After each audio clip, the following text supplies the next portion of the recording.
Hello, welcome to our CMI assignment video on Unit 714. We're hoping this will be a 10 to 15-minute video just to give you an idea of the assignment and some points to get started.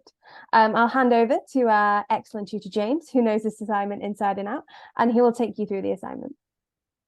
Thank you, Charlotte. Okay. Hi, everybody. So this is going to be hopefully a fairly quick spin through the headlines of Unit 714, Personal and Professional Development for Strategic Leaders.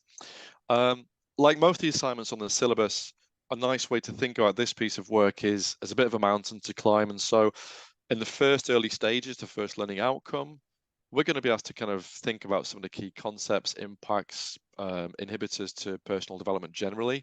And then the second part, we're going to go ahead and actually produce a plan for your own personal and professional development in whatever kind of context you find yourself. So it's that all the kind of playing around with all the key theories, concepts, and impactors and opportunities, and then putting that together to form a really effective plan. And I would actually encourage everybody doing this assignment to treat it as a serious plan for yourself. It's so much easier when we can kind of bring these into the real world and actually do something with them. So it's not just a purely academic piece of work.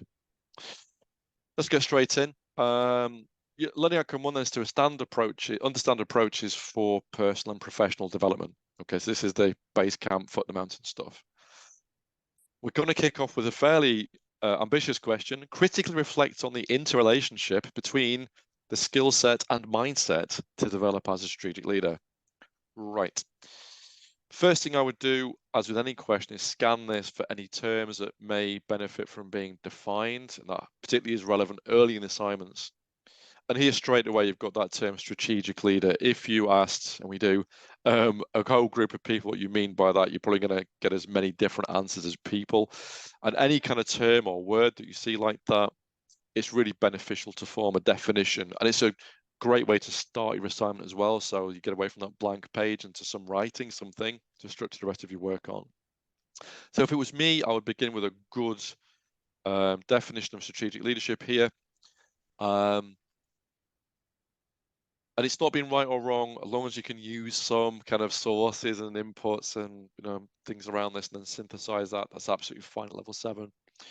We're then going to go ahead and critically reflect, because that critical thinking approach here, on that interrelationship between skill set and mindset to develop as a strategic leader. So the command verb here, critically reflect, implies that we're going to do some reflection. You could demonstrate that through some journaling or through some self-reflection content of some kind in your assignment.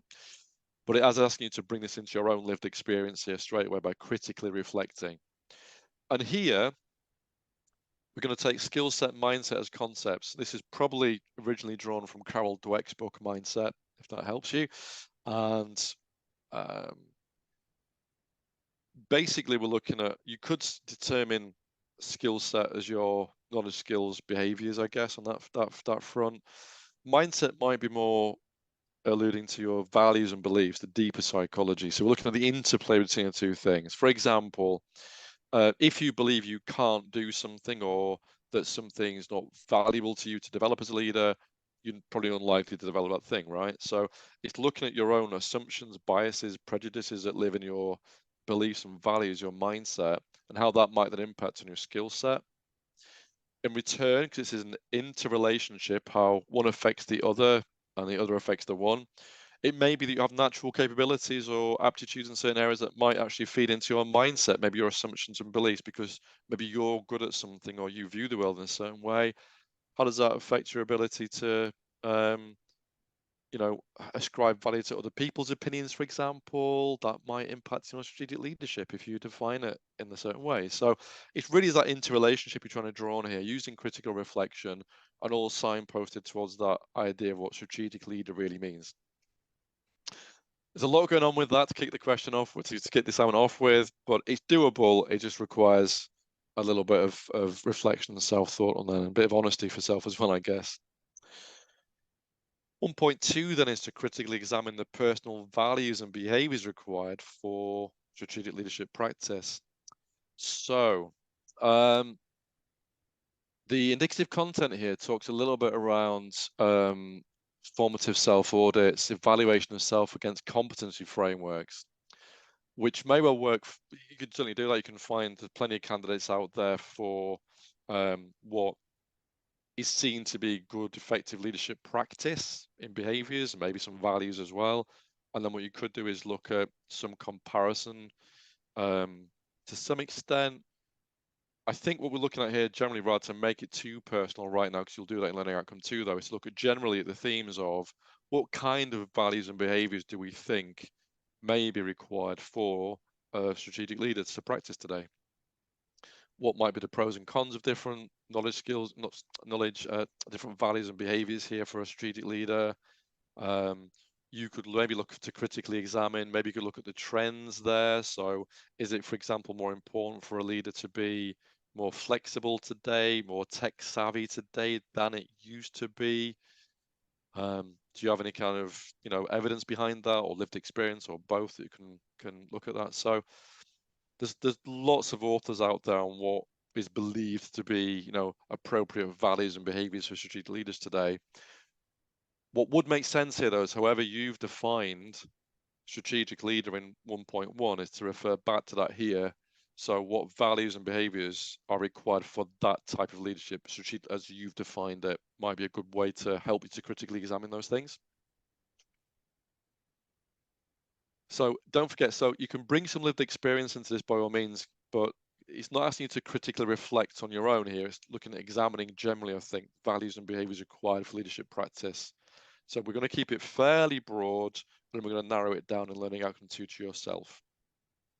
Okay. 1.3 then is to critically appraise how engagement with personal and professional development impacts on strategic leadership. Okay. So I think with this one, again, we're going to keep it a little bit broader.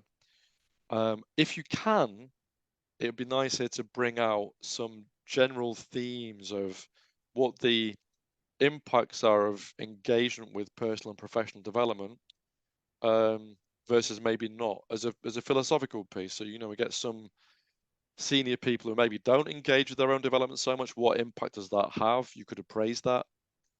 Or others that do, generally, what impact might that have differently? And generally, if we're going to practice as strategic leaders, again, as you've defined it in 1.1, what kind of engagement with that professional development might help us to get there? One thing that I'll point out, it could be something you talk about here in particular, and it's mentioned here in the dictative content, is coaching and mentoring. So that's a bit of certainly want a candidate for you to consider seriously in this answer is, to what extent does coaching and mentoring impact what engagement with those tools might help to develop as a strategic leader, or might not if they're not there? Or there's certainly something you could talk around or think around that. And that's probably the main thing, really. So if we read the indicative content, the other thing I'd probably suggest here is appetite for feedback and effective feedback. You could also, I think, talk about readily here. So if you don't engage with feedback, are you really engaging with your personal development? And to what extent do you balance your need to be authentic and express yourself, and assess the impact, positive and negative, on your practice for other people around you? So that's a nice way to think about it. So how good are you expressing yourself deliberately? That's fine. But also, do you have an effective way to get feedback from those around you on how you're positively, negatively impacting on them? And are you incorporating that feedback into your development as well? Or does a strategic leader do that, more to the point with this question? So hopefully that helps you, just give you a few little ideas and little themes to run within in this one. Are those two kind of referral points there, Charlotte, generally 1.2, 1.3, or? Yeah, 1.2 and 1.3 we do get some referrals on. Also to point, be quite important to note the command verbs in this. So we do provide you with a command verb document attached to your first email. And this is what we get referred on quite a lot in this learning outcome, as it's critically reflect, critically examine, critically appraise, or slightly different. But the CMI have provided the document which explains exactly what they mean by those command verbs. So please use that as you are working through your assignment. Yeah, thank you. So yeah, that command verb is so important to me. At level 7, we're almost always looking for critical thinking in your answer somewhere. And I have to say, I think just generally as a broad theme on this assignment, I think what I see is sometimes learners are maybe not so keen to really lift the lid on themselves and really reflect and really be critical about these aspects. It's really necessary to do that for the sake of an effective development plan as a strategic leader, I think. So it's just something to bear in mind. Really be honest, dig in, look at the feedback, you know, and the assessors are looking that you've got a really good, robust approach for developing yourself as a strategic leader at this level for this assignment. So that's got to the test that is passed ultimately. And with that in mind, in learning outcome 2, then we can actually put that plan in place. So we've done all the kind of base camp, early mountain stuff. Now is the top of the mountain. So we're going to critically reflect on personal, interpersonal, and professional competency to lead strategically. Right. So this is where it's going to be you. This is evidence on you now. We've got that word critically reflect again. So we're going to either gather data, gather evidence if we can, and reflect on it. And again, the way I do this is always bear in mind that North Star of strategic leadership as you've identified it. But then we're going to look at personal, interpersonal, and professional competencies around that goal. And again, ideally, you might want to separate this up into those 3 different components. If I'm being pedantic, I'm not entirely convinced there's a huge difference between personal and professional, but you know, treat it how you see it. And the question is asking you to look at those 3 different aspects. So to be sure, I probably would compartmentalize that as asked. Okay. The reflective tools suggested in the addictive content of reflective cycle from Gibbs, hot reflection, or the 3 STEM questions of what, so what now, general reflection, journaling you could use here. I think it's good here to demonstrate some reflective practice and tooling around reflection in your answer here to demonstrate you've actually gathered evidence internally on reflection, but also perhaps externally, like we said, on the feedback that you can get from those around you potentially. And you know, to fulfill the assignment, there's nothing to stop you from gathering some feedback to inform your work. Get it for real. Then 2.2, then this is the top of the mountain now. You can actually produce that plan to improve your strategy. So this is the kind of culmination of the whole thing. How are you going to make yourself better? And again, here, like with any strategy, I'm just going to apply a strategy for yourself here. It would be a case of identifying on what 2.1 where some of your gaps and opportunities might be. 2.2 is your plan to address those gaps. And so the important thing here is that we have taken opportunities for learning, mentoring, coaching. It's unlikely you're going to be able to behave in a new way without supporting that with some new skills and behavioral development tools. So what might they be for you? We're looking for very tangible stuff. So not like, oh, I'm going to listen to my people more, but okay, what are you going to do specifically in terms of educating yourself, learning, demonstrating that learning, applying new skills in the workplace? What would you know success by? What different outputs would you achieve? Better feedback scores, better 360 scores, better anecdotal evidence, better performance in your organization, better self-audit in looking at your own practice, making sure you're happier. But what would those specific points be as important in the plan stage? So it's not just woolly and, you know, future-based and non-distinct. And all the while, again, we're going to do that with strategic leadership in mind. So if you've defined, for example, that a strategic leader is great at articulating and forming a vision for the organization, you might choose to assess yourself against that capability and put in plan in place here to improve your ability to do that thing, because that's consistent with your definition of strategic leadership then. So ideally, you can demonstrate the alignment here right back to 1.1 and what you think a strategic leader does.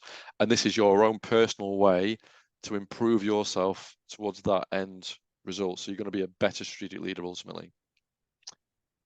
And that's the assignment. That's it from me. Just a note, you also do have access to Management Direct, which is the CMI Resources Hub. There are great articles, kind of excerpts from books, information on theories and models, and you can access that throughout your whole CMI learning journey. and they will have emailed you login details. If you've got any questions on them or any questions that have arisen from this video, please contact us at cmi@impd.co.uk. We are here to help while you're doing your assignments.